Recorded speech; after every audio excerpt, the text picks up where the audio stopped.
Hadirin jamaah Multaqo yang berbahagia, setelah yang kita mohon maaf tadi saya bukan profesor, saya bukan doktor, karena kalau dipanggil profesor doktor menyangkut pidana di perguruan tinggi tidak boleh gitu.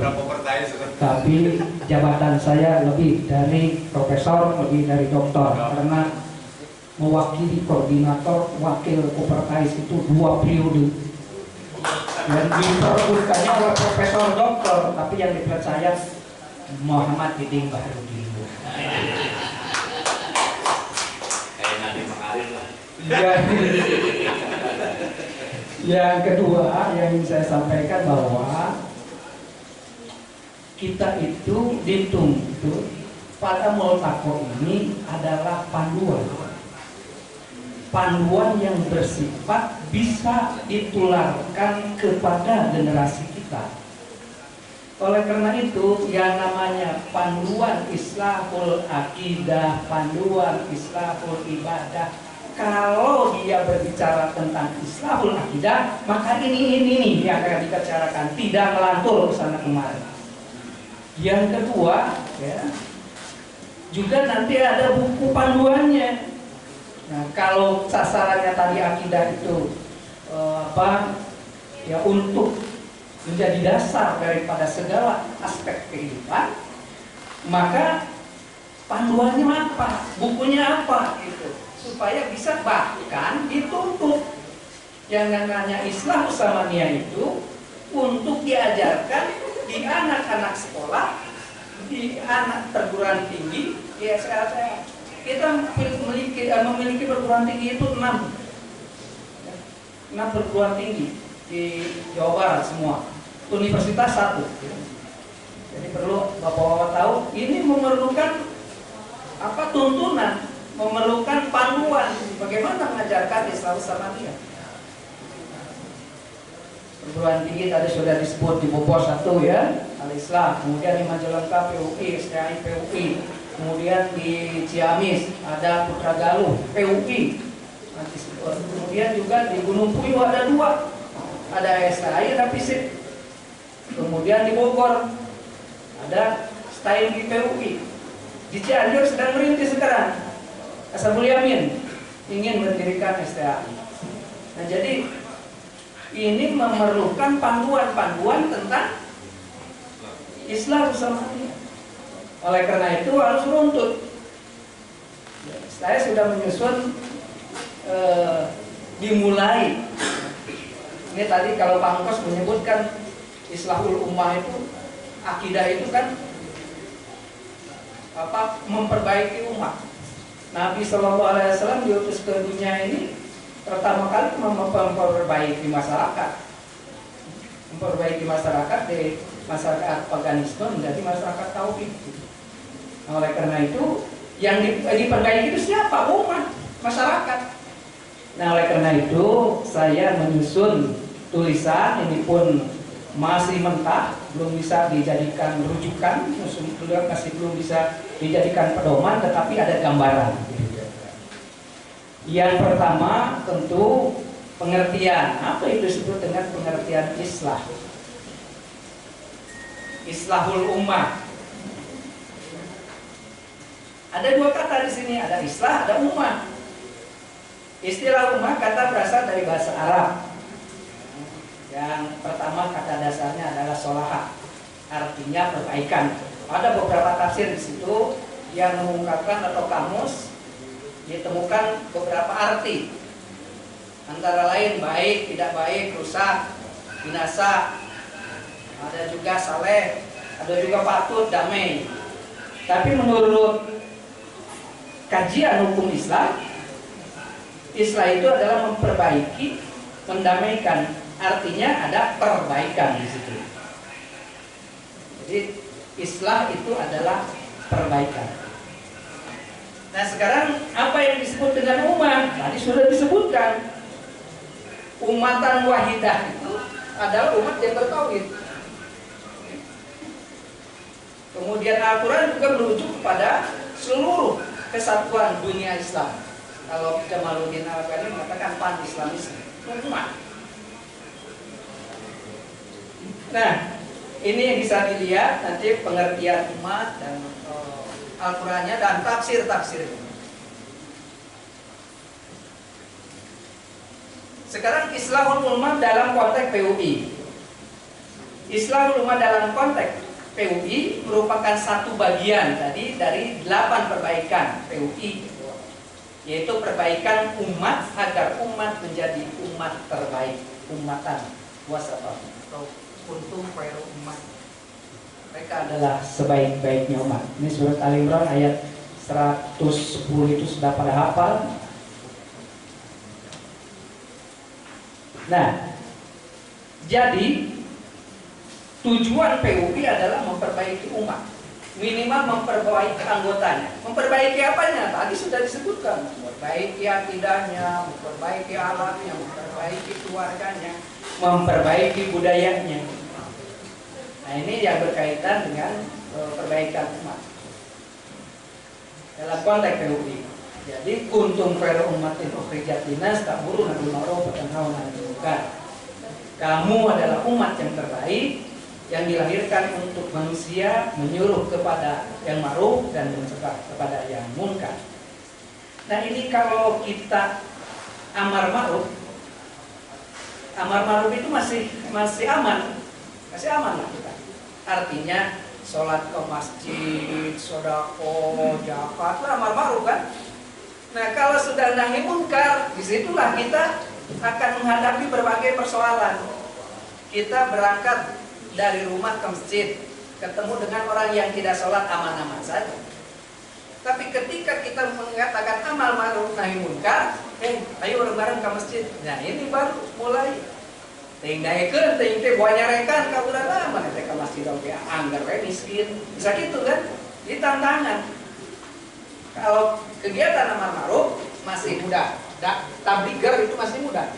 Kalau sudah masuk pada amar ma'ruf nahi munkar, nah inilah yang menjadi persoalan. Datang dari fasa yang munkar, nah ini baru banyak tantangan. Nabi ketika sendirian nggak apa-apa, tapi kalau mendakwahkan kepada yang lain, ancamannya luar biasa. Nah, tentang surat Al-Imran ayat 110 banyak tafsir di sini. Seperti Kementerian Agama Arab Saudi, kalian wahai umat Muhammad sallallahu alaihi wasallam adalah sebaik-baiknya umat yang Allah keluarkan untuk umat manusia dalam hal keimanan dan amal perbuatan. Kalian adalah manusia yang paling bermanfaat bagi umat manusia. Kalian menyuruh perbuatan yang ma'ruf, yang dianjurkan oleh syariat dan dinilai baik oleh akal sehat. Kalian juga melarang perbuatan yang mungkar, yang dilarang oleh syariat dan dinilai buruk oleh akal manusia. Ini tafsir. Tafsir lain dari yang ada tafsir Riyad, masih ayat 110. Ini merupakan keutamaan yang Allah berikan kepada umat ini. Mereka adalah manusia yang terbaik, menyuruh kepada apa yang Allah dan Rasulnya perintahkan dan melarang apa yang Allah dan Rasulnya larang. Ini juga sama pengertiannya, sama. Ada beberapa tafsir. Masih terus bisa ditambah tafsirnya banyak sekali. Saya tidak akan bacakan semuanya. Nah, sekarang setelah tahu arti, pengertian, kemudian tahu tujuannya PU itu kemana, yaitu membuat umat yang paling baik. Nah, sekarang dasarnya apa perbaikan itu? Dasar-dasar perbaikan umat. Yang pertama tentu Al-Quran, surat Al-Imran, surat 3 ayat 104. Kuntum khairu ummatin ukhrijat bukan. Wa takum minkum ummatun yad'una ilal khair wa ya'muruna bil ma'ruf wa yanhauna 'anil munkar wa ulaika humul muflihun. Ini apa tadi? Dasar. Hendaklah ada di antara kamu yang menyuruh kepada kebaikan dan melarang kepada kejahatan. Ini apa? Perintah Allah Dalam Al-Quran, hendaknya ada di antara kamu orang yang berbuat baik dan melarang berbuat jahat. Kemudian juga ada sahabat Sufyan As-Tsauri. Ini panjang, Arabnya saya indikan saja. Melaksanakan kebaikan dan mencegah kemungkaran hanya bisa dilakukan dengan 3 syarat. Yang pertama, dengan cara lembut. Yang kedua, elegan terhadap apa yang diperintahkan. Jadi, ya itu bil hikmah. Al-Quran menyatakan apa dakwah itu harus bil hikmah. Kemudian bersikap adil terhadap apa yang diperintahkan dan apa yang dilarang. Mengetahui apa yang diperintahkan dan apa yang dilarang. Sedangkan Nabi tidak memberikan paksaan, ya, dan memerintah dengan cara kasar. Jadi Nabi itu makanya jadi uswatun hasanah itu luar biasa memberikan contoh-contoh yang baik. Tidak boleh kasar. Kecuali kan Nabi juga kalau menghadapi kafir habib, apa yang kafir yang memerangi kita, ya Nabi juga sangat tegas. Tapi kalau kafirnya kafir ini, kafirnya kafir yang bisa berdampingan hidup, Nabi tetap menghormati. Jadi atas dasar ini bahwa meski hukumnya fardu kifayah, tetapi seseorang harus mengetahui kadar dan tidak boleh melakukan amar ma'ruf dan nahi munkar agar tidak salah dan tidak keliru dalam bertindak. Dalam berbagai kitab tafsir, kata ma'ruf berasal daripada kata-kata arafah, harus mengetahui. Makanya di dalam ilmu dakwah ada yang disebut dengan sosial dakwah, itu mengetahui objek dakwah, mengetahui objek dakwah. Hadisnya banyak Al-Quran lah yang untuk menjadi dasar untuk kita menjadi seorang yang memperbaharui masyarakat. Hadisnya, jelas hadisnya an Abi Sa'id al-Khudri radhiyallahu anhu qala sami'tu Rasulullah sallallahu alaihi wasallam yaqul man ra'a minkum munkar falyughayyir bi yadihi fa lam tastati fa bi lisani fa lam yastati fa bi qalbi fa lam wa dzalika da'ful iman. Nah ini sudah pada hafal, bapak-bapak sudah diterjemahkan. Melihat kemungkaran itu, ya kita harus dirubah dengan tangan, dengan kekuasaan. Kalau tidak bisa dengan lisan seperti Pak Entos dakwah. Kalau tidak ya dengan hati, tidak setuju. Lamun begitu tidak ada iman di dalam diri. Oke, selanjutnya supaya lebih cepat. Masih ada sebetulnya hadis lain. Kita lihat saja nanti di makalah. Yang berikutnya landasan operasional perbaikan umat bagi PUI. Yang pertama tadi mukadimah anggaran dasar dan anggaran rumah tangga. Ada Islam Samania, ada Intisab di situ ya. Itu adalah dasar landasan operasional kita. Yang kedua anggaran dasar PUI pasal 1 tentang Intisab. Yang ketiga ada TPUI pasal 3 tentang Islam Samania. Yang keempat ada ART PUI pasal 5 tentang usaha-usaha PUI. Itu sudah disebutkan tadi, dibahas oleh Prof kita dari Dewan Syariah. Dan itu adalah rujukan-rujukan yang dibutuhkan oleh kita itu bagaimana mengoperasionalkannya, bagaimana menurunkannya dari rujukan-rujukan tadi kepada pedoman pengajaran Islam Samania. Nah, turunan berikutnya adalah buku pedoman untuk para siswa atau umat dalam majlis taklim. Turunan berikutnya lagi harus ada evaluasi, benar enggak ya teh. Kemudian tujuan perbaikan umat. Tujuan perbaikan umat jelas. Allah menyatakan di dalam Al-Quran surat As-Sabah.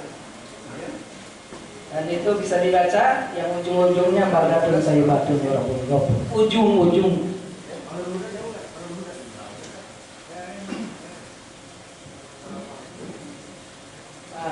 Masalah Bardatun Sayyibatun Gopur atau juga berkaitan dengan negeri Sabah, saya yakin Bapak-bapak sudah baca ya Al-Qur'annya dan baca tafsirnya. Bagaimana kesuburan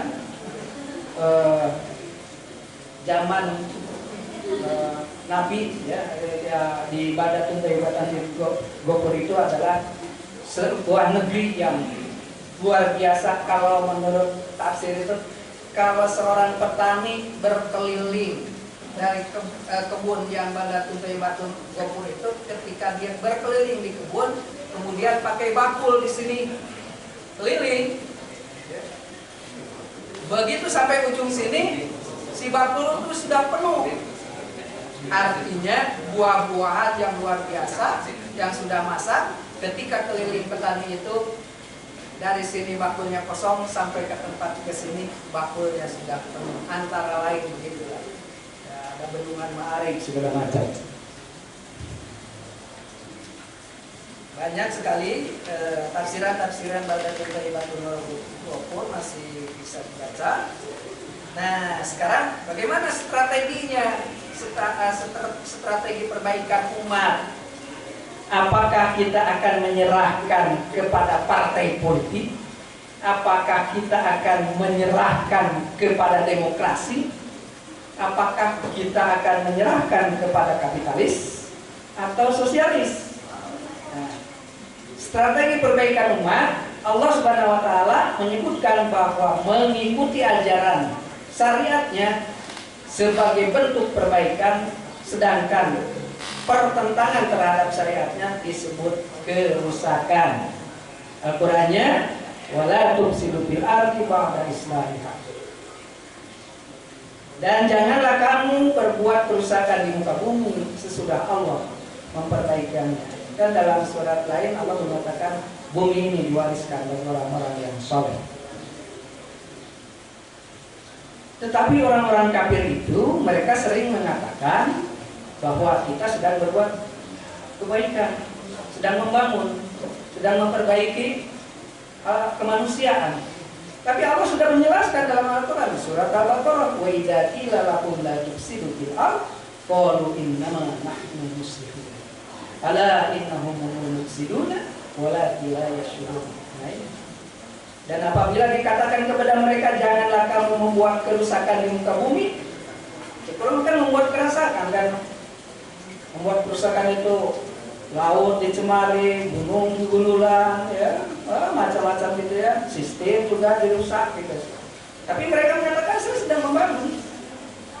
Padahal jawaban Allah sesungguhnya kami orang-orang yang ada perbaikan, ingatlah sesungguhnya mereka itulah orang-orang yang membuat kerusakan, tetapi mereka tidak sadar. Al-Quran. Memperbaiki keadaan umat dengan mematuhi syariat Islam atau Allah Jalla wa'ala, jaminan keselamatan dari kehancuran.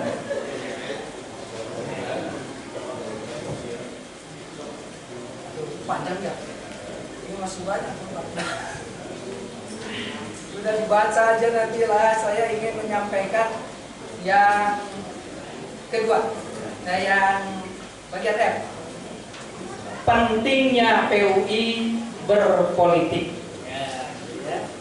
Jadi kalau Pak Engkos tadi menyatakan bahwa tauhid itu segalanya, ternyata untuk sosialisasi tauhid itu memerlukan kekuasaan, memerlukan kekuasaan, dan kekuasaan itu memerlukan di Indonesia misalnya memerlukan berpolitik. Kita mengetahui mengapa kekuatan politik itu penting. Kekuatan politik yang ada pada saat ini dinilai kotor oleh sebagian orang, tetapi bagaimana juga mengisinya. Pertama, kita mestinya memahami, ulama kita menyebutkan satu umul ayat politik. Siasa itu adalah inti daripada kehidupan. Jadi ulama sudah menyatakan bahwa siasa politik itu adalah inti daripada kehidupan.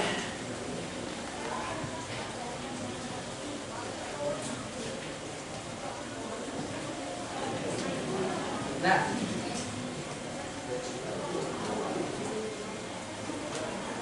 kalau kata Ibnu Qayyim, Beliau mengatakan ada 3 karakter dasar dari dunia politik. Yang pertama, politik itu harus mendatangkan kemaslahatan. Yang kedua, politik itu harus menjauhkan umat masyarakat dari kemungkaran dan kemadharatan. Yang ketiga, politik itu harus mendekatkan kepada keadilan. Ketiga syarat inilah yang mesti dipedomani bagi seorang yang melakukan islah dalam dunia politik atau islah dalam masyarakat. Dan melalui siasa ini, melalui politik ini, pula lah kita jadikan sebagai sarana yang akan kita pakai untuk mencapai islahul ummah. Jadi kalau bapak-bapak misalkan sekarang ini tidak harus berpolitik, ya boleh-boleh saja, tapi politik itu penting untuk berkuasa. Dan ternyata kekuasaan itu kalau berkuasa, contohnya Gubernur Jawa Barat 2 periode Pak Ahmad Heriawan ketika berkuasa berbuat maslahat itu masif, bisa membantu masyarakat. Contoh, selama propertis wilayah 2 Jawa Barat dan Banten itu tidak pernah ada bantuan-bantuan kepada perguruan tinggi agama. Tetapi ketika Ahmad Heriawan menjadi Gubernur Jawa Barat, seluruh perguruan tinggi keagamaan, bukan umum saja, sudah dibantu perguruan tinggi. Dan saya itu sebagai saksinya yang mengurus 4 itu semua. Jadi sekarang berhenti lagi, ganti gubernur baru. Sampai sekarang sudah hampir 2 tahun belum ada apa-apa kepada perguruan tinggi agama, belum ada bantuan sama sekali. Nah ini artinya bahwa kekuasaan itu penting. Dan kekuasaan itu di Indonesia harus berpolitik, dan politik itu didirikan dengan partai. Tapi dalam anggaran olahraga bahwa politik di PUI atau partai di PUI masih belum diperkenankan, gitu ya. Nanti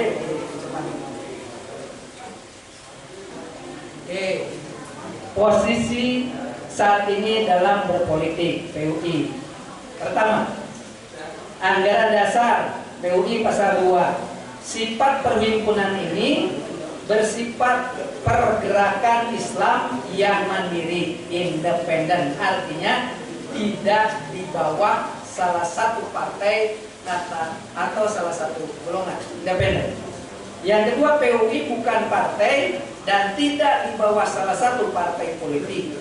Tetapi PUI dalam menyalurkan aspirasi politiknya yang sesuai dengan pilihannya berdasarkan ijtihad masing-masing individu, dan anggota PUI berada di mana-mana. Nah, itu politik PUI sekarang. Ada yang di PDI, Pak. Ada yang di PKB. Ada yang di PAN. Ada yang di PKS. Ada yang di P3. Kalau kita jalan-jalan di Jawa Barat, mohon maaf, saya ini baru imik lagi dulu, pas saya kan kampanyenya begitu terus.